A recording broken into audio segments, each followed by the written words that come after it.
please join me in welcoming Dr. Brad Berk.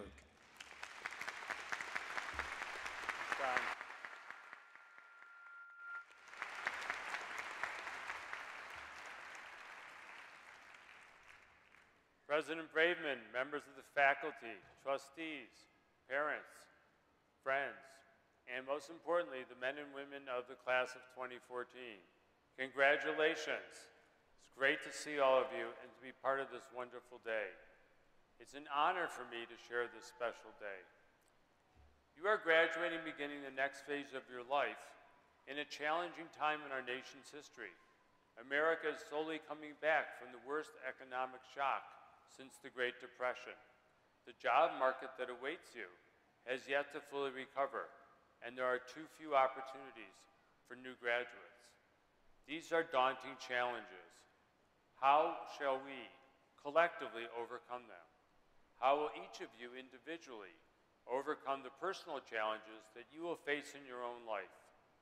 I'd like to speak to you for a few minutes about overcoming challenges because it's pretty obvious that I have my challenges now and have overcome a lot since my accident.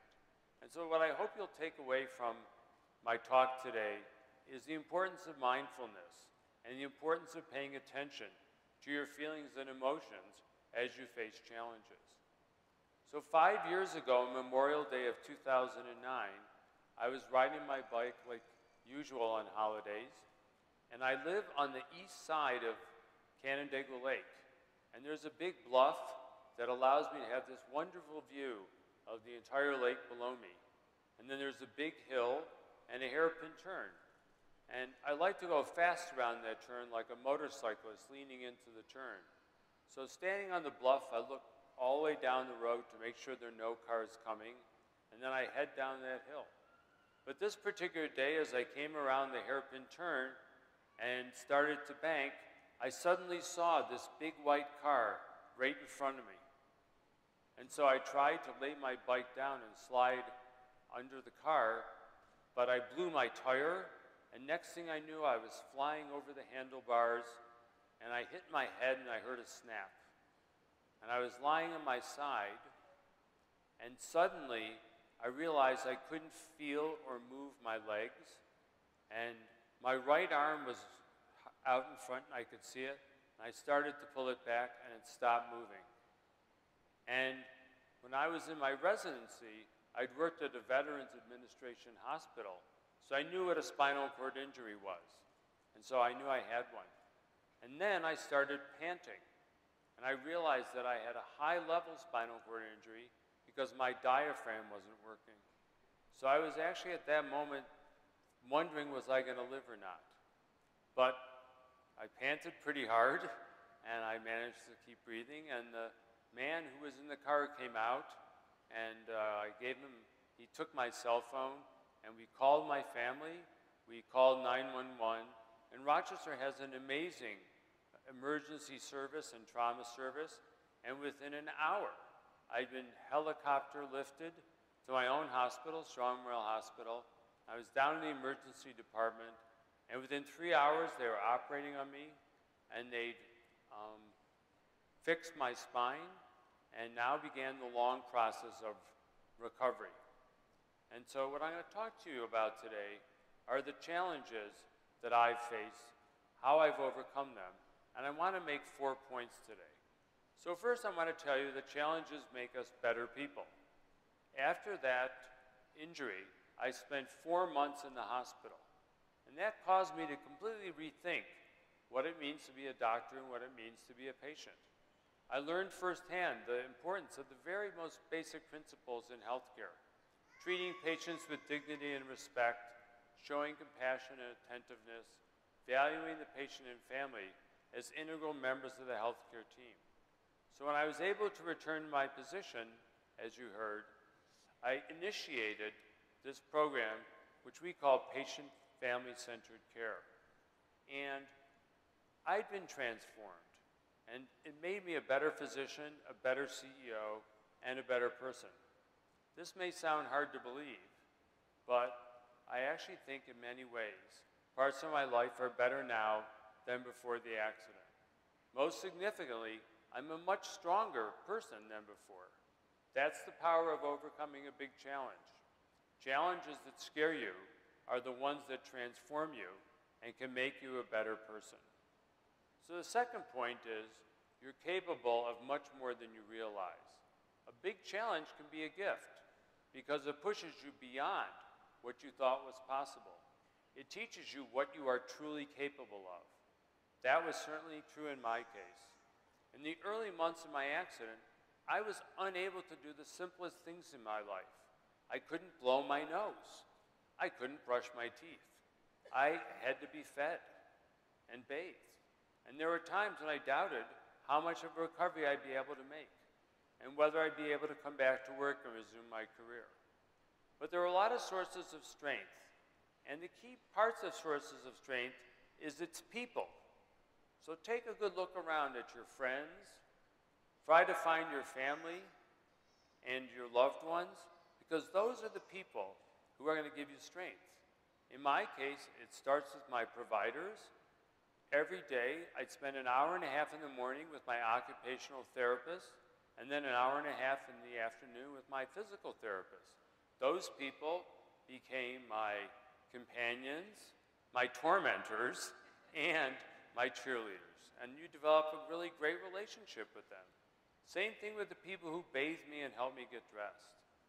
And, of course, the most important ones were family and friends.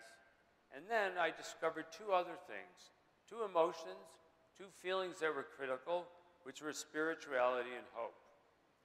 And in fact, when I went to rehab, I actually went down to a place called Kessler. It's in West Orange, New Jersey. It's very famous for spinal cord injury rehab. And my son, David, he lived in Jersey City, only about 10 miles away. So that's why I went there. He would come visit me every Wednesday night and every weekend. And my former wife, Mary, she would come visit me and then eventually moved to New Jersey to live there part-time while I was recovering. And they really brightened my days. And then on the weekends, friends would come from all over and really lift my spirits. So friends and family, they become critical whenever you have a challenge. Hope's critical as well because it gives you the sense that you can do it. And it was great to be with a group of other spinal cord injury patients because some people had started out just like me, and I could see how far they'd gone. And that gave me a lot of hope. So when you're facing a hard challenge, look for people near you who face those challenges. They can give you hope that they've succeeded and help you. But I'm going to come back to hope in a minute because it's not so easy as you may think. The final one is spirituality, which is a very individualized concept, but for me, I call it Gaia, which actually was a principle that everything on earth, living and non-living, is connected into one ecosystem. When I was growing up, it was actually the dawn of environmental conservation. And there was a very famous book called Silent Spring by Rachel Carson. And what she pointed out were that pesticides in the environment, like DDT, were ruining eggs. And the spring was going to be silent, because soon we wouldn't have any birds left, because their eggs would have all gone bad from the pesticides. And so that really made environment and the sense of nature a critical part of our consciousness. And now, of course, we're faced with even greater challenges with climate change. But for me, the simple beauty of nature and the perfection of nature as we live in it really made a difference for me. So even when I couldn't move anything, I would have them wheel me outside on the porch, and I would sit there and I could feel the wind against my skin. I could feel the warmth of the sun on my face, and I could look at the trees and the clouds and know that I could still enjoy the beauty around me and I could still feel the world. And that gave me a great inner strength. And so I encourage each of you as you move forward from today to take the time to assess and understand those things that give you that inner strength. I call them building blocks. And one of the things to do when you're challenged is to use the building blocks, but to use them in new ways, to be creative and innovative with them, because that will really take you places you hadn't anticipated. Maybe like Senator Schumer, they'll take you into politics. You never know. So, the third one is that hope is not a plan. And I can't stress this enough. It's a powerful thing, but it isn't enough. When you're facing a big challenge, you need a plan. And whenever I'm trying to solve a big problem, whether it's in science, whether it's in healthcare, or it's personal, I tell myself a story, which is, when you're trying to cross a stream, you know that if you try to leap the stream and it's too far, you're going to get wet. So how do you cross the stream? Well, what I tell my students and myself is look for a rock that you can jump to. So jump to that first rock. It's maybe only 2 or 3 feet away, but when you're standing on that rock, you now have a new view of how to cross the stream. And now you can see where you can jump to next. And so you take that jump and the next jump, and then you're across the stream. And so that's what a plan is. A plan is to take a big problem and break it down into smaller pieces. And you can hope that you can get all the way across. That gives you the energy to try, to make those extra big jumps sometimes, but break the problem down. And there are a couple of things you can do that help you to get there. One is have timing and patience.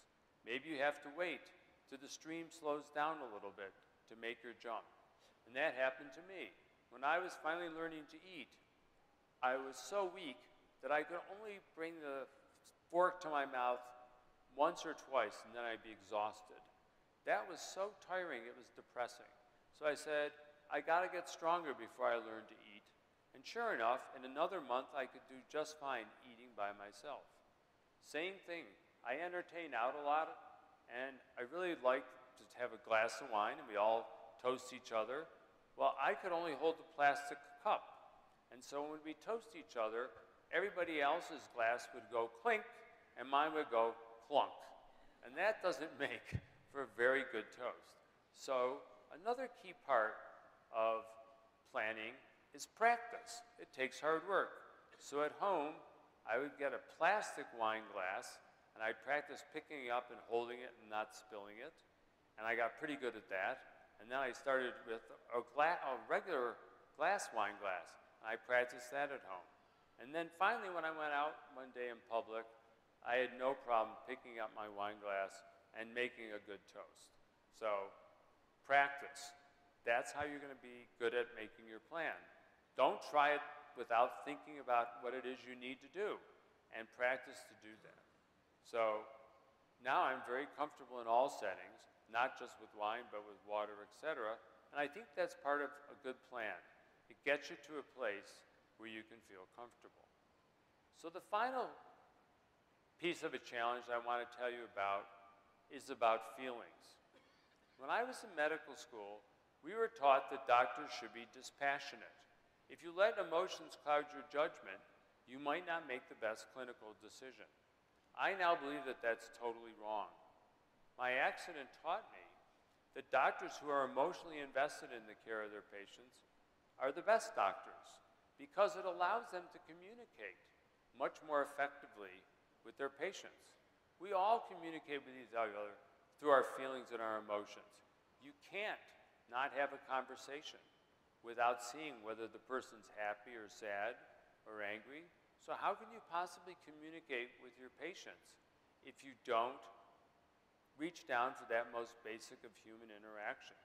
And whatever job you have, that becomes critical. In business, it's all about trust. How do you get people to trust you? You have to show who you are. You have to reveal what your emotions are. Then people will touch you and trust you. And so, as part of our patient family-centered care, we teach people the importance of human relations in patient care and the power of human touch.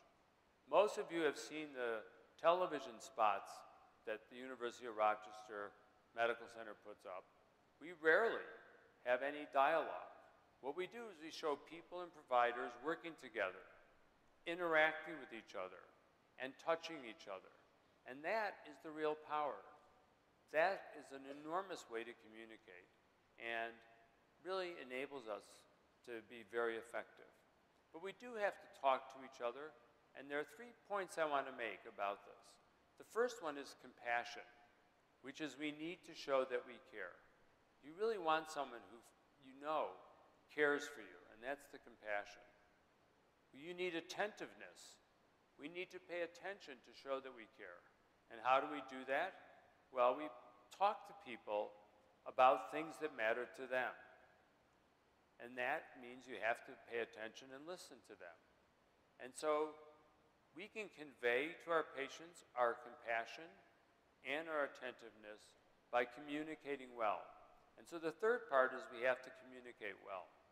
So whenever you're facing a challenge, not just in healthcare, but whenever you do, think about the people you're interacting with.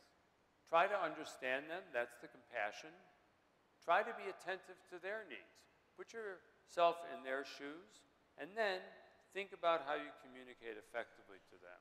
These principles, I think, will enable you to make great progress as you face the challenges when you leave here. So I'd like to leave you with this final thought. It's from a poet named Maya Angelou, and she said, "I've learned that people will forget what you said, people will forget what you did, but they will never forget how you made them feel." So I hope that all of you who are here today, families, friends, teachers, and graduates, truly enjoyed today. Leave this knowing that this is one of those joyous moments that you can remember forever and will give you the strength as you go forward to face the challenges ahead. So just as Senator Schumer said, I wish you all great success. Go forward. Thank you very much.